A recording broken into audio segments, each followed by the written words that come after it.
Laurie Vergier a décroché le titre de champion du monde de descente en VTT devant son compatriote Benoît Coulange.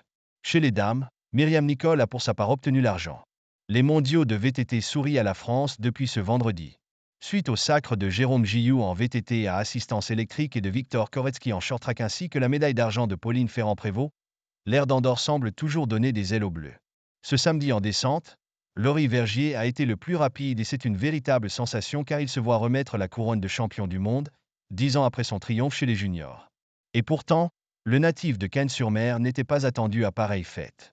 Quintuple champion du monde, Loïc Bruni a dévalé Palarinsal à une vitesse si démentielle qu'au troisième point intermédiaire de la course après plus de la moitié du parcours, il a affiché une avance de quasiment 2 secondes, moins 1800.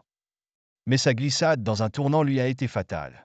Titré en 2015, 2017, 2018, 2019 et 2022, il devra patienter avant de dépasser le Sud-Africain Greg Minnaar au palmarès dont le plus grand reste à ce jour un autre tricolore, Nicolas Vuilloz et ses 7 étoiles. Néanmoins, Loïc Bruni n'a pas manqué de féliciter Laurie Vergier à son arrivée en bas de la descente.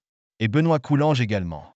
Car à défaut d'avoir réalisé un triplé incroyable, rappelant celui du BMX aux Jeux Olympiques de Paris 2024, la France a positionné 2 représentants sur les plus hautes marches du podium. La médaille de bronze est revenue au Canadien Phil Neal, plus fort notamment qu'un autre tricolore, Amaury Pierron, 5e du concours.